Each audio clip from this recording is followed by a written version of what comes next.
बच्चों, हम आज पढ़ रहे हैं खाद एवं उर्वरक, जिसमें खाद और उर्वरक के बारे में हम जानकारी प्राप्त कर चुके हैं।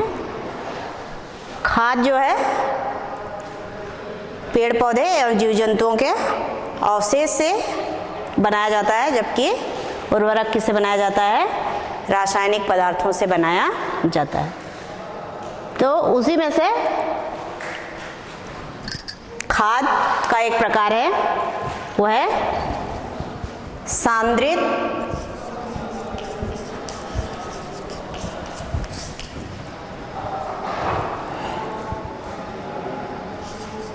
कार्बनिक खाद या सांद्रित जैविक खाद।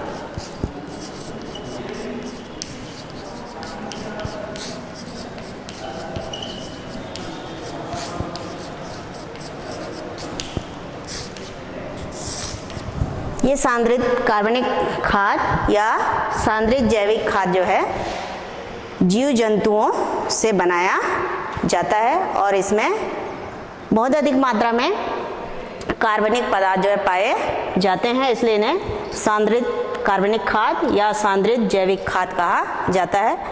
ये दो प्रकार का होता है। पहला है खलियां, खलियों को भी खाद के रूप में प्रयोग में लाते हैं, और दूसरा है खून या रुधिर, मांस, मछली,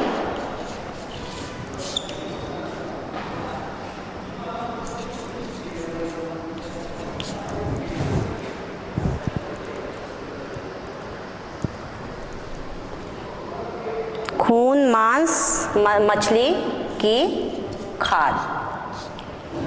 ये दो प्रकार की खाद है जिनको हम सांद्रित कार्बनिक खाद के अंतर्गत रखते हैं। तो सबसे पहला खलियां, जो तिलहनी बीज होते हैं जिनसे कि हम तेल प्राप्त करते हैं, जैसे कि अलसी, महुआ, सरसों आदि, उनको कोल्हू में पेरने पर या फिर प्रेस में दबाने पर तेल प्राप्त होता है। तेल प्राप्त करने के पश्चात जो शेष जो पदार्थ बचता है, उस पदार्थ को कहा जाता है खली, और इस खली में पर्याप्त मात्रा में कार्बनिक पदार्थ पाया जाता है, जिनका उपयोग हम खाद के रूप में करते हैं। खाद के रूप में करने से पहले खलियों को पहले सुखाया जाता है। सुखाने के बाद उसे पीसते हैं ताकि वो पाउडर के रूप में परिवर्तित हो, और बीज बोने के 2 से 3 सप्ताह पहले इसे खेतों में बिखेर दिया जाता है, जिससे खेतों में या भूमि में पर्याप्त मात्रा में कार्बनिक पदार्थ जो है पाए जाते हैं, जो पौधों की वृद्धि के लिए आवश्यक होते हैं। खलियों का उपयोग खाद के साथ साथ पशुओं के चारे के रूप में भी किया जाता है। दूसरा जो सांद्रित जैविक खाद या कार्बनिक खाद है, वो है खून, मांस और मछली से। जीवों के खून, मांस और मछलियों से भी खाद बनाई जाती है, जिसमें कार्बनिक पदार्थ जो है बहुत अधिक मात्रा में पाई जाती है, लेकिन इनसे जो खाद बनाया जाता है वो काफ़ी महंगा होता है। तो इन दोनों खादों का प्रयोग करने से भी भूमि की क्या होती है? उर्वरा शक्ति बढ़ जाती है। अगला जो खाद है वो है जैव उर्वरक या बायो उर्वरक।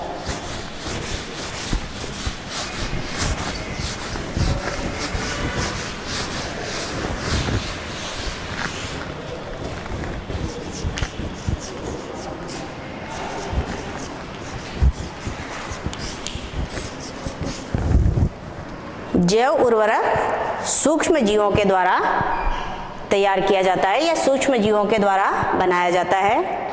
जो सूक्ष्म जीव होते हैं, सूक्ष्म जीव वातावरण में उपस्थित स्वतंत्र नाइट्रोजन को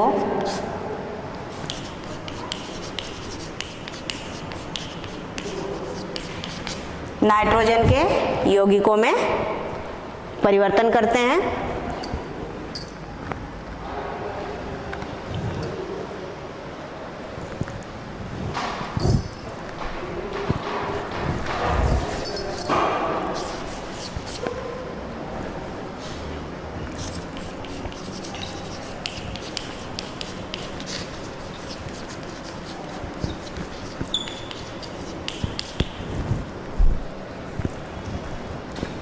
नाइट्रोजन के यौगिकों में परिवर्तित करते हैं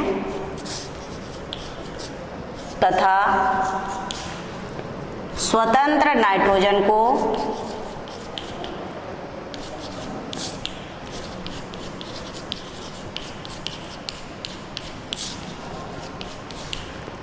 नाइट्राइट तथा नाइट्रेट में बदलते हैं या परिवर्तित करते हैं।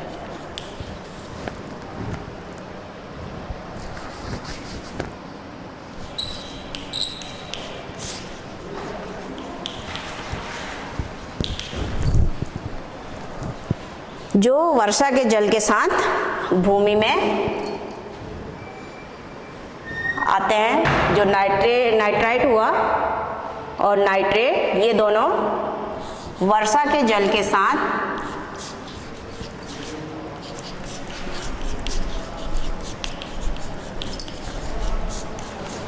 NO2 तथा NO3 अर्थात नाइट्राइट और नाइट्रेट भूमि में आते हैं।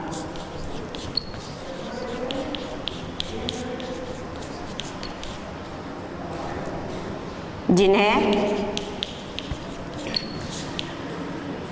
पौधे